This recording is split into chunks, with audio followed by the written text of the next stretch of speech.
ഭൂമിയിലെ വെള്ളവസ്ത്രധാരികളായ മാലാഖമാരാണ് നഴ്സുമാരല്ലേ. രോഗികളായി ഹോസ്പിറ്റലിൽ വരുമ്പോൾ അവരെ കെയർ ചെയ്യേണ്ടവരും അവരെ സാന്ത്വനിപ്പിക്കേണ്ടവരും അവരെ സ്വന്തം വേദനയെ കാണേണ്ടവരുമാണ് നഴ്സുമാർ.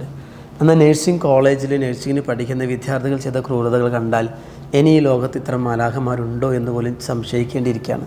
മൃഗങ്ങൾ പോലും നാണിക്കുന്ന തരത്തിലാണ് അവിടെ പ്രവർത്തനങ്ങൾ. മൃഗങ്ങൾ ആക്രമിക്കാറുണ്ട്. രണ്ട് കാര്യങ്ങൾക്കാണ്. ഒന്ന് ഭക്ഷണത്തിന് വേണ്ടിയും മറ്റൊന്ന് സ്വന്തം ജീവൻ അപായത്തിലാകുമ്പോഴാണ്. ഇവരെന്തിനു വേണ്ടിയിട്ടാണ് കൂടെ പഠിക്കുന്നവനെ ഇങ്ങനെ ക്രൂരമായി വേദനിപ്പിക്കുന്നത്? ഒരാളിങ്ങനെ കോമ്പസ് കൊണ്ട് കുത്തുമ്പോൾ മറ്റൊരാളത് മൊബൈലിൽ പകർത്താണ്, വേറൊരാളത് കണ്ട് ചിരിക്കുകയാണ്. ഒരാളുടെ വേദനയിൽ മറ്റൊരാൾക്ക് ചിരിക്കാൻ കഴിയുന്നത് എങ്ങനെയാണ്? ലോഷൻ ഒഴിക്കുന്നു, ഗുഹ്യഭാഗത്ത് ഡംബൽ വെക്കുന്നു. അങ്ങനെ ഏതൊക്കെ അർത്ഥത്തിലാണ് അവനെ വേദനിപ്പിക്കുന്നത്? എന്താ അതിൽ നിന്ന് കിട്ടാൻ പോകുന്നത്? എന്തെങ്കിലും കിട്ടുന്നുണ്ടെങ്കിൽ കുഴപ്പമില്ല.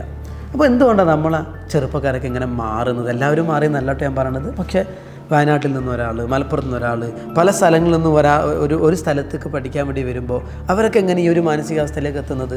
കൂട്ടുകൂടുമ്പോൾ രണ്ട് കാര്യങ്ങൾ ശ്രദ്ധിക്കണം. ഒന്ന്, നമ്മൾ നന്മകളില്ലാത്ത എന്തെങ്കിലും നമ്മുടെ കൂട്ടുകെട്ടിലുള്ള ആളുകൾ ചെയ്യുമ്പോൾ മാറി നിൽക്കാൻ കഴിയണം നമുക്ക്.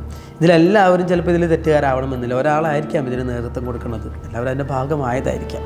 പക്ഷെ നമുക്കവിടെ മാറി നിൽക്കാൻ പറ്റണം. രണ്ടാമത് പാരൻസിനോട് പറയാനുള്ളത്, നമ്മുടെ കുട്ടികളുടെ കൂട്ടുകാരായിരിക്കണം നമ്മൾ.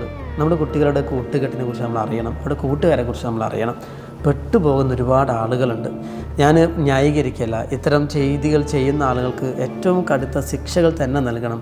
അവരൊരിക്കലും ഒരു നേഴ്സോ ഡോക്ടറോ ഒന്നും ആയി വരാൻ പാടില്ലാത്തവരാണ്. അപ്പോൾ ഇത് നിങ്ങൾക്ക് ശരിയാന്ന് തോന്നുന്നുണ്ടെങ്കിൽ എല്ലാവർക്കും ഷെയർ ചെയ്യാം. ഇനി ഇത്തരം കാര്യങ്ങൾ ആവർത്തിക്കാതിരിക്കട്ടെ. നമുക്കതിനായി പ്രാർത്ഥിക്കാം. Thank you.